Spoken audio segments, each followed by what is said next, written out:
Good afternoon, everyone. Welcome back to Tech Talk Tuesday here at Treadwell. Edward Titley's my name, and today we're having a look at the floor loading requirements, AS 1657 and AS 1170. So having a bit of a look at the differences between those two standards. If you're joining us for the first time, welcome. If you're joining us, if you've joined us before, welcome back. We hold these sessions on every second Tuesday, typically where we discover things about FRP. We look through topics such as this. So before we get started, a couple of things. Firstly, any feedback, good, bad, or ugly, is always welcome. Feel free to drop it on the chat or send it through to an email address, which we'll provide for you at the end. Also, any topics you'd like us to review in the future, please feel free to send those through. A lot of these topics come from client requests, so really appreciate everyone's engagement and always welcome any suggestions. And lastly, we're doing some reviews of standards. Obviously, this is general advice, not site or project-specific advice, and it should only be taken as that. If you're looking for site-specific discussions, we can set something up on that front. However, this is not that, so any advice we take or any commentary we provide today should be taken as commentary only and not specific advice. And also, when obviously not standard Australia. So all we can do is show you how we interpret the standard and what we think that means. You may interpret it differently. So just a couple of housekeeping things to be aware of. Now that's out of the way, we'll kick straight off into 1657. So I won't read the standards to you, but we'll just mention a few pertinent points. So firstly, AS 1657 floor loadings. Floors shall be designed for the dead load of the design structure plus one of the following minimum imposed loadings, whichever produces the most adverse effect. So superimposed live loading of not less than 2.5 kPa as a UDL, or a concentrated loading applied through 100 by 100 mil pad, not less than 1.1 at any point, and that's applied for the worst possible. Couple of things around platform surfaces. All elements and panels shall be securely fixed to the supporting structure and shall not rely on adjacent sections for the prevention of lateral movement.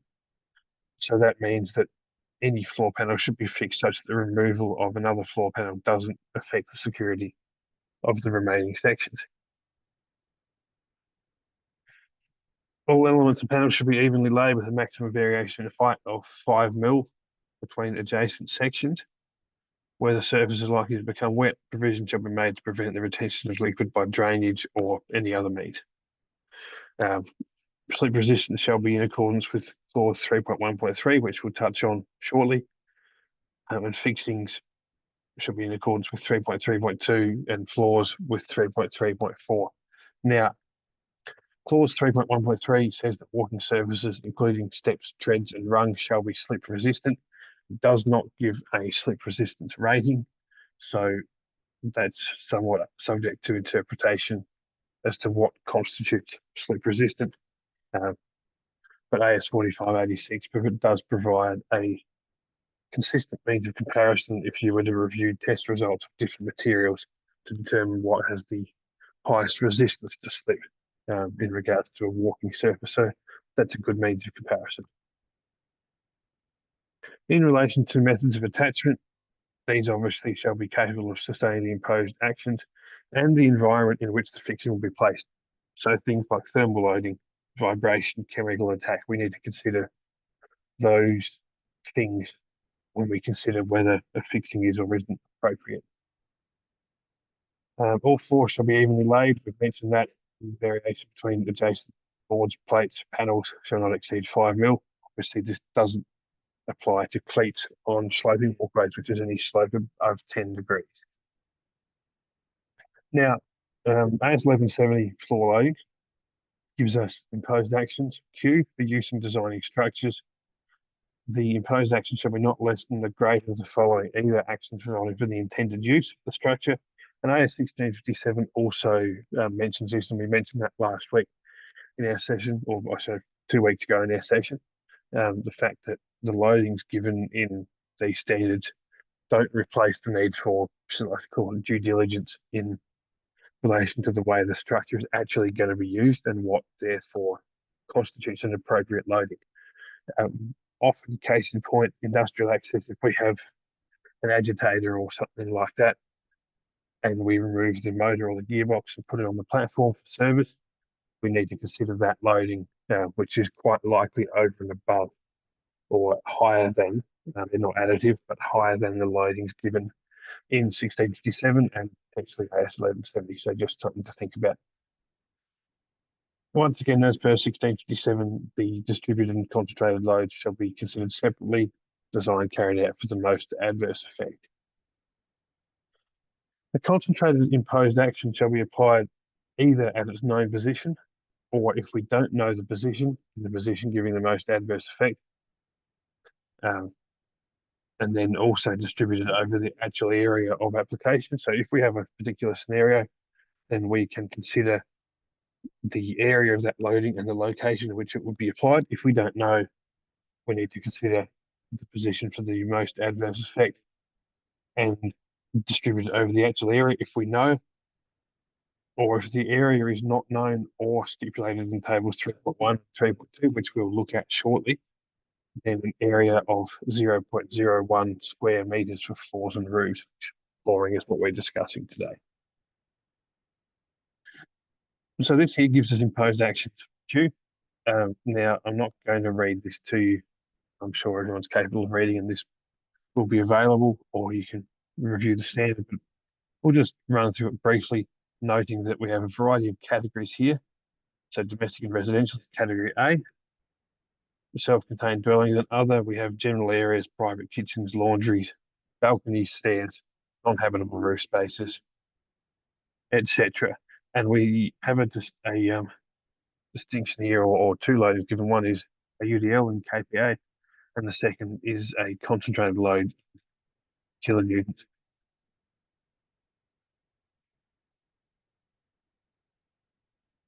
So we go to, so section A, we mentioned, is domestic and residential. Section B is offices and work areas not covered elsewhere. I've got a variety of things here: operating theatres and so on, workrooms, offices, communal kitchens, commercial kitchens, laundries, laboratories.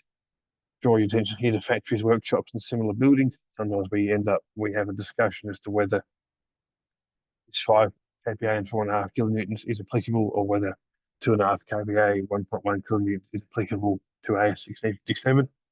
So that's a discussion that, or a point that needs to be clarified. Fly galleries and grids and balconies and roofs also give us some loadings here. Some of these don't include point loads, as you can see. Area C is areas where people may congregate. So this is really more applicable to, we wouldn't typically see this being considered, maybe necessary, but wouldn't typically see this being considered in industrial sites, back of house, maintenance type access, where we'd often see C1, C2, C3, a bit like the balustrading and handrail and so on discussion we had 2 weeks ago. Areas like boardwalks, jetties, viewing platforms, those sort of things. And you see there here, there's a distinction: areas with tables, areas with fixed seats, and areas without obstacles and moving people. So things like boardwalks and walkways would typically be something in the order of a C3 type loading. Corridors, hallways, aisles, stairs, and so on, not subject to wheeled vehicles, or subject to wheeled vehicles, 4 or 5 kPa and a 4.5 Newton point load. Footpaths, terraces, and plazas at ground level subject to wheeled vehicles. You'll note here that the point load is 31 kilonewtons here, which from memory is similar to the loadings in AS 3996. I will note that point load 31 kilonewtons is relatively high for this sort of application. So discussion around whether that would be applicable is something that often would be needed to be had. And then we have here C4 and C5, so areas with possible physical activities and areas susceptible to overcrowding. Possible physical activities: dance halls, studios, gymnasia, etc., drill halls and drill rooms. Then often what we see in the FRP world is areas susceptible to overcrowding. So assembly areas without fixed seating. Where we'd often see, where we'd consider this applicable is often viewing platforms and those sort of things in the public area.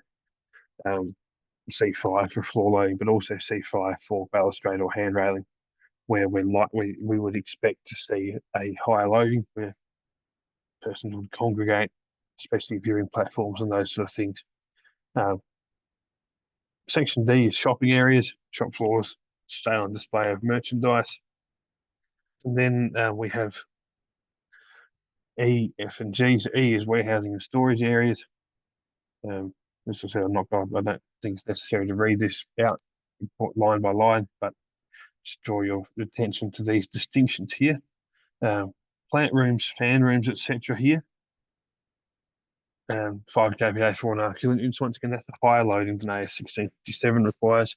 So we need to consider whether some of the access we're providing by way of walkways, staircases, platforms, etc., would constitute plant rooms and so on. Areas around equipment and boiler rooms. And note there as to the weight of equipment to be determined.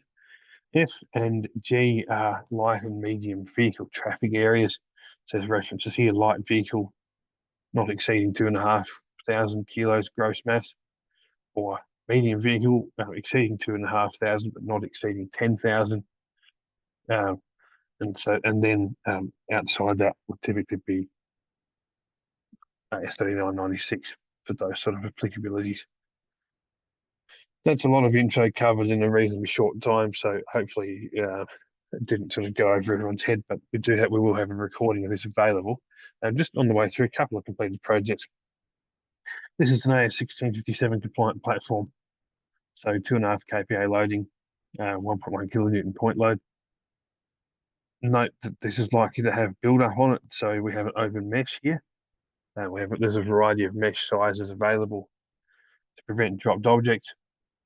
However, allow drainage of liquids, whether that's rainwater or whether that's something generated as part of the operations of the site, and a variety of grades of slip resistance, depending on the use case, whether we've got a public walkway, which this is not, where we'd have people with bare feet, or whether we're in more industrial areas that might have debris or oil or grease or something like that build up on it, and we need to ensure it doesn't become slippery. This here was an interesting one. This is AS 1170 beach access ramp. This is actually a medium vehicle traffic platform, so vehicles of more than 2.5 tonnes but less than 10 tonnes. And this is a full FRP structure, so there's FRP underneath this as well, which we can't really see here. But just that's an interesting example where it's a beach access ramp. However, the use case of that was sometimes the council or the authority needed to bring some maintenance vehicles down, and they were over 2.5 tonnes mass, so medium vehicle traffic areas, this is what's applicable there. Questions from James I'll address now. The location of that access platform we looked at before. This one here, that is up in the Pilbara, and yes, that's a mining facility. I can't remember the exact site. It was either Dampier or Port Hedland, I think. I could get that confirmed for you, but yeah, that's a mining port facility. That's the end of our session. It was a lot of info in a short time. Hopefully there was something of value there, quick refresher on some of the contents of these standards. Probably the most important point is that the standard is not a substitute for designing a structure that is fit for purpose, as in using a 2.5 kPa, 1.1 kilonewton loading when we're aware that the use case of the structure will lead to a higher than that loading isn't really a viable solution. We need to ensure that the structure is actually fit for purpose. If you'd like to have a discussion around a particular site or project, feel free to drop us a line, hello@treadwellgroup.com.au, or give us a call, 1-800-246-800 for Australia, 0800 244 600 for New Zealand. It's 1:46 p.m. here in New South Wales, where I am today. If anyone's got any questions, you're welcome to put them on the Q&A chat. Question: have a plant deck over the roof. Need to consider the full 2.5 kPa for the whole plant deck. Is there a way to reduce that live load? As I mentioned at the start, without knowing more, if you've got some sketches, photos, drawings, something like that, if you could send them through to hello@treadwellgroup.com.au. Bit difficult to comment without having a bit further discussion. If you could send us through that to hello@treadwellgroup.com.au, myself or one of the team be happy to have a look at it for you and either comment ourselves if we can, or perhaps point you in the right direction as far as someone who might be able to make further comment on that.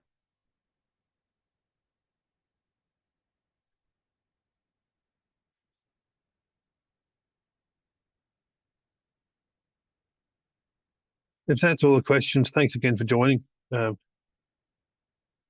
Question again from James.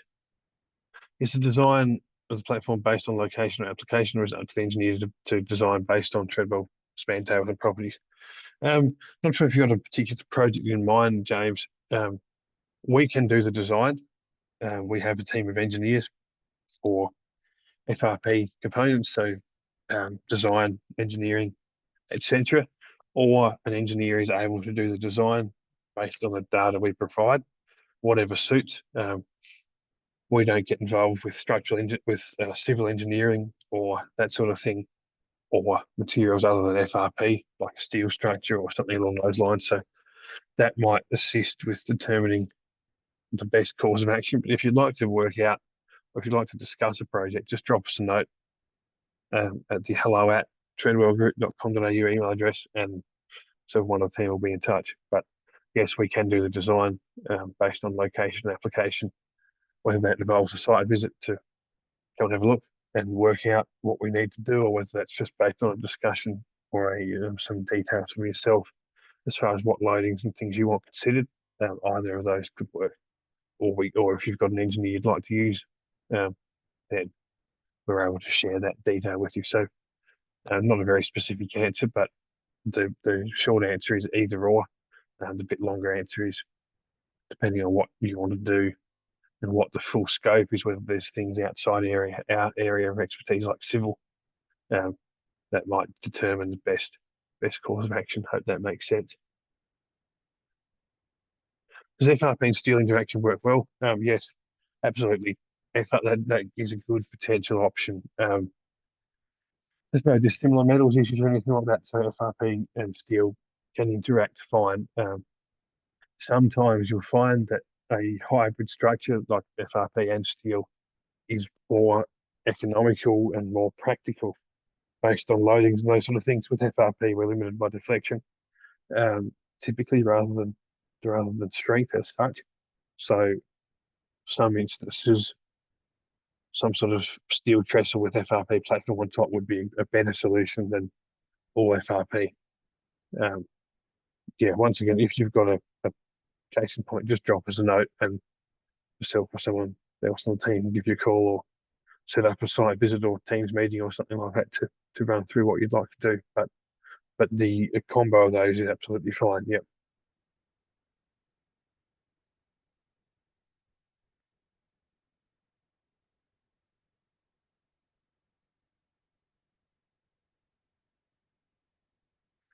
On the rooftop plant load, no, the 2.5 kPa and the point load are not additive. As per the standard, you consider whichever would offer the worst possible effect. But I would just say on a plant platform, if the loading that the plant is likely to exert on the structure is higher than 2.5 kPa or 1.1 kilonewton point load, then you would need to consider that higher loading based on the structure being fit for purpose. Not sure if that makes sense. But the point load and the 2.5 kPa are not additive. Whichever is the worst possible effect is the one you'd consider, as per my understanding of AS 1657.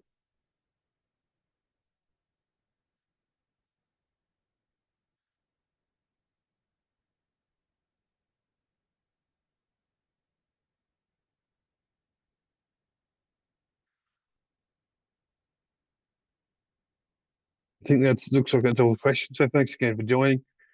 Appreciate your support. And as I said, feel free to send through any feedback or any questions or any ideas.